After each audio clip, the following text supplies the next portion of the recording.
Greetings, gamers. Tim here again today. Hopefully the audio pickup on this is working. I've tested it a few times and it seems to have difficulty getting a volume that I'm happy with. So please bear with me while we work out the hijinks of yet another pair of headphones. I have gone through 5 in the last 2 years. Most of them just stopped working.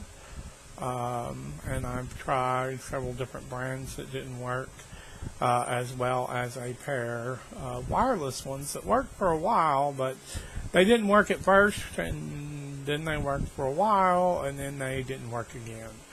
And it was just a big mess. And there was even a pair that I got that I had to send back because they didn't work at all. But we're not even going to go there with the problems I've had with headphones. It seems to be a recurring problem, and it's like I hang them up out of the way so they don't get damaged. So what else can I do?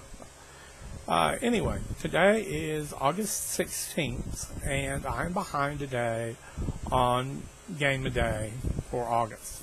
So we're going to do the 15th and 16th for today. So yesterday's Rpgaday 2017 was, which RPG do you enjoy adapting the most?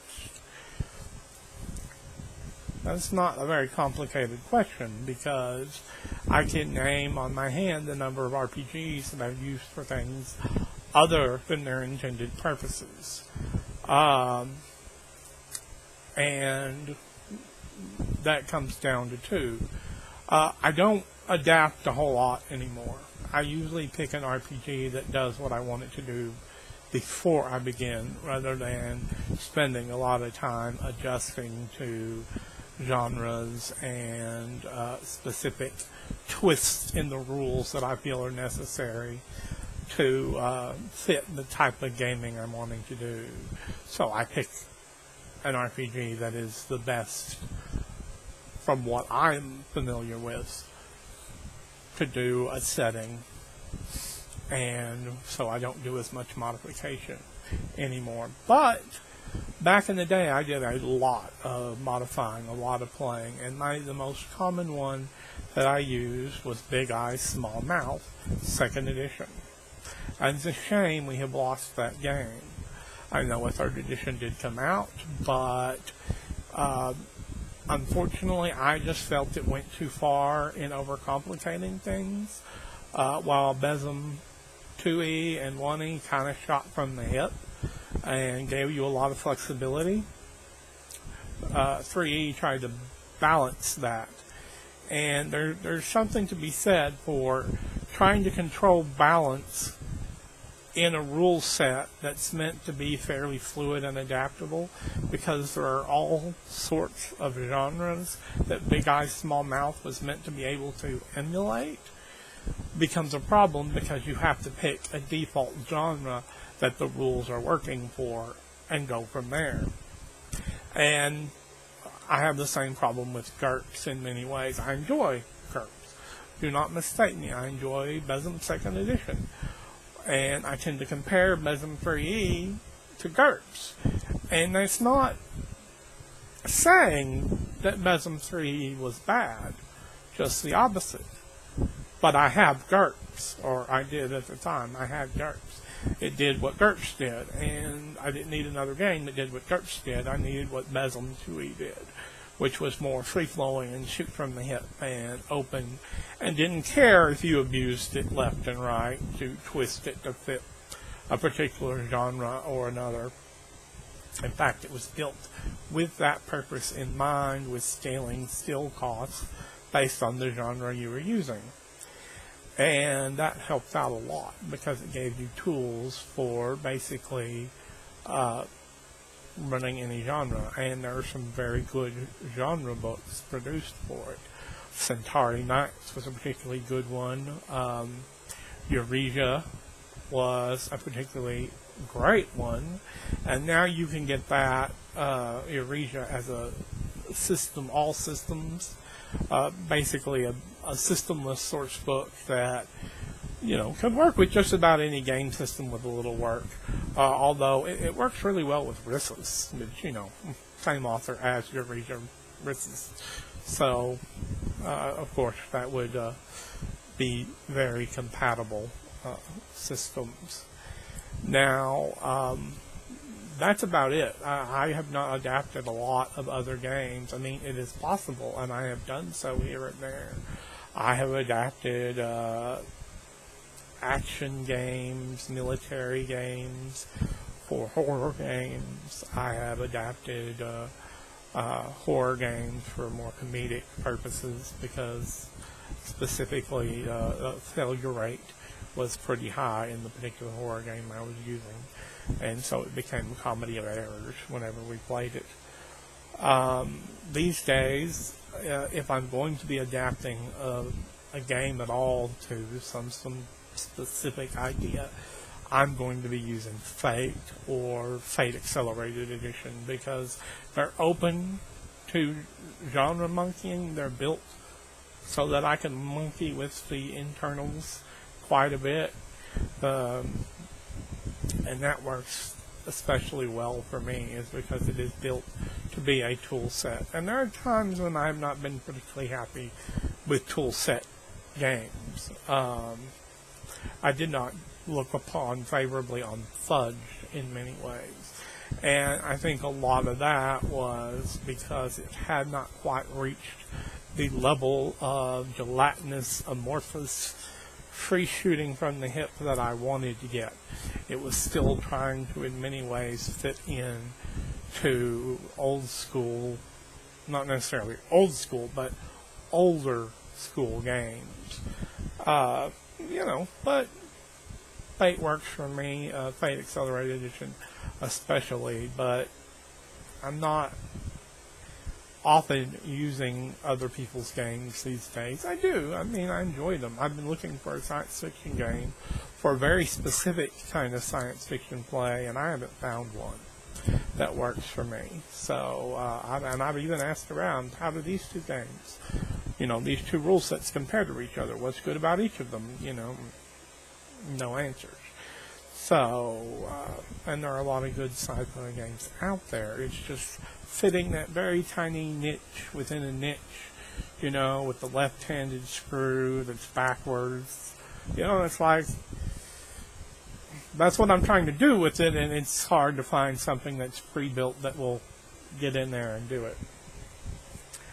Now, what is today's Rpgaday kicker? Which RPG do you enjoy using as is? Well, these are kind of simplistic ones. D6 system, I enjoy using it as is. Most notably, D6 Star Wars. That was the first game I had that used it, and I used it as is without any real monkeying with the system for a great long time. Eventually it kind of got left by the wayside for other games because I wanted to do something other than Star Wars and was looking around for different kinds of feelings, that games emulated. So that's one. Marvel Superheroes is definitely one. I use it for superheroes. And quite often I use it for superheroes set in the Marvel Universe.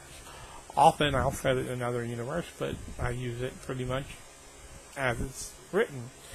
There are always a few house rules, because I've been using Marvel Superheroes for a few years. And while I can use it exactly as written, there are things that help play flow better that I like doing just so my players stay happy and they don't, get accidentally screwed by a bad roll when it needs to count. I mean, karma is meant for that, but having enough karma at the time is always one of those. Will they save it? Won't they save it? Will they save it for experience, or will they actually just use it right now for something? What else? What other games do I like using as written? Most games that I pick up, I enjoy using as written. Occasionally there's a house rule or two, but most of the time there's not notable changes. I think about the only change like I'd make in icons is I would move Alteration Ray off the random roll chart.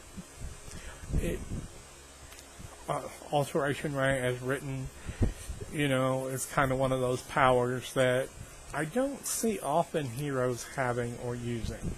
That's not to say there aren't heroes who have or don't have or use those powers, but it's just not real common. It's I can change your shape. I can change you what the molecules are made out of to turn you to stone. It's not really much of a hero power. Now, there might be other ways of using it that, like altering an opponent's mass, or something like that heroes have been known to do, but it's just not as common a superhero power and might need to show up a little less often when I randomly roll a character up, because I get it 2/3 of the time, and it's like, okay, it wants me to have Alteration Ray again. What can I think of to do with this power? And I don't know why that specific power comes up so often for me. It doesn't for anybody else, but it does for me. I would probably move it into powers more commonly useful for villains than heroes. I've seen, it's really interesting to see when you go and look back at comics over the years, the differences they make in the choices that powers that heroes have versus ones that villains have. Heroes often have powers that affect themselves, allow them to affect groups of others, like protect them, put up a shield around them. Occasionally, like, for example, Invisible Woman has made other people invisible, which would be a good use of Alteration Ray with invisibility. But that's more of a common, kind of thing, is that typically superheroes have powers that affect the environment, or provide a positive net change. And Alteration seems to be one of those that can, you have to think really hard to get a positive change in somebody else that works mechanically for heroes. But it is possible, and then villains tend to have powers that affect other people or affect the environment in large-scale ways. Think on many of the main, master villain sorts. Doctor Doom. Sure, he has power armor and a force field, but he's got blasters and weapons of all different kinds. Those affect other people. Of course, he's always good at using the death trap. Let's just write it as a power, because let's just say that Dr. Doom has assumed exactly how to death trap you and your party, having never met them before, because that is Dr. Doom. But most of them tend to have powers that affect, innocent bystanders or other things. Magneto, just they tend to be external, powers that affect the external environment, or, people beyond themselves in negative ways. But it's just one of those things. Like, I'm not a big fan of modulating games too much. I like to either use a game that's fairly open, or choose a game that suits my purposes from the get-go. Anyway, I think for now we're done with this test of the headphones and the headset. We're going to see how this turned out, and if its auditory component is working well enough to upload it. So, peace, good gaming, comment please. Let me know what you think, what games you use or don't use as written.